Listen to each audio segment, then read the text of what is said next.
ஓம் சாந்தி. இன்று அறிவோமா ஆன்மீகம் பகுதியில் ஒவ்வொருவரிடமும் உள்ள நல்லதை பார்க்கும் கண்ணோட்டம் என்கிற தலைப்பின் முதல் பாகத்தை பார்க்கலாம்.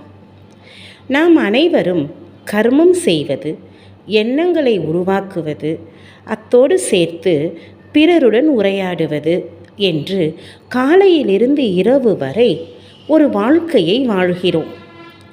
நம்முடைய எண்ணங்கள், வார்த்தைகள், செயல்களில் எவ்வளவு அதிகமாக பல்வேறு குணங்கள் நிறைந்திருக்கின்றதோ அவ்வளவு நாம் பழகும் அனைவருக்கும் நம்முடைய வாழ்க்கை ஒரு தூண்டுதலாக அமையும்.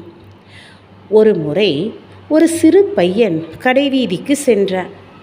அவனுடைய வீட்டிற்கு சில பொருள்களை வாங்குவதற்காக.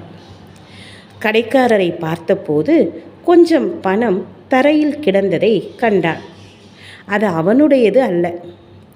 அவன் அந்த பணத்தை பொறுக்கி எடுத்து அந்த கடைக்காரரிடம் அவருடைய பணம் என்று தவறாக எண்ணி அதை அவரிடம் கொடுத்து விட்டான். அதை கொடுத்ததும் அந்த பணத்தின் உண்மையான சொந்தக்காரர் அந்த பணத்தை திரும்ப பெற அந்த கடைக்கு வந்தார். அந்த அறியா சிறுவன் ஆச்சரியம் அடைந்து கடைக்காரரிடம் அதை பற்றி கேட்டபோது பொய்யான பதில்களே அவனுக்கு கிடைத்தன. அந்த நேரம் அவனுக்கு அவனுடைய பெற்றோர் உரைத்த இந்த உலகம் முழுமையாக பண்புகள் மட்டுமே நிறைந்தது அல்ல, மனிதர்கள் பொய்யானவர்களாகவும் இருந்து கொண்டு சமயங்களில் நல்லவர்களைப் போல் நடிக்கவும் செய்வார்கள் என்பதை தெளிவாக உணர்ந்தான். அந்த சிறு பையனைப் போல சில நேரங்களில் நாம் பல பொய்யான மனிதர்களை சரியில்லாத குணத்துடன் இருப்பதை காண்கிறோம்.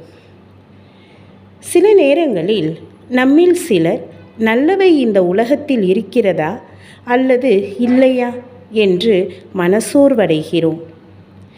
இறைவன் இந்த உலகத்தை மேலிருந்து பார்த்து கொண்டுதான் இருக்கிறார். இந்த உலகத்தின் சரியில்லாதவைகளை பார்த்து கொண்டிருக்கிறார். முழு மனித குலத்தின் தந்தையாக அவருக்கு இந்த உலகத்தை மாற்ற வேண்டும் என்கிற தூய்மையான மற்றும் இனிமையான விருப்பம் இருக்கிறது.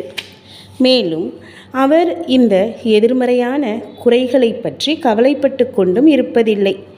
மேலும் இறைவனிடம் ஞானம், அன்பு மற்றும் இந்த உலகத்தில் இருக்கின்ற கசப்பு, பொய், வெறுப்பு, அகங்காரம், பொறாமை அனைத்தையும் நல்லதாக, இனிமையானதாக, சுபமானதாக, அன்பானதாக மாற்றுகிற சக்தியும் உள்ளது.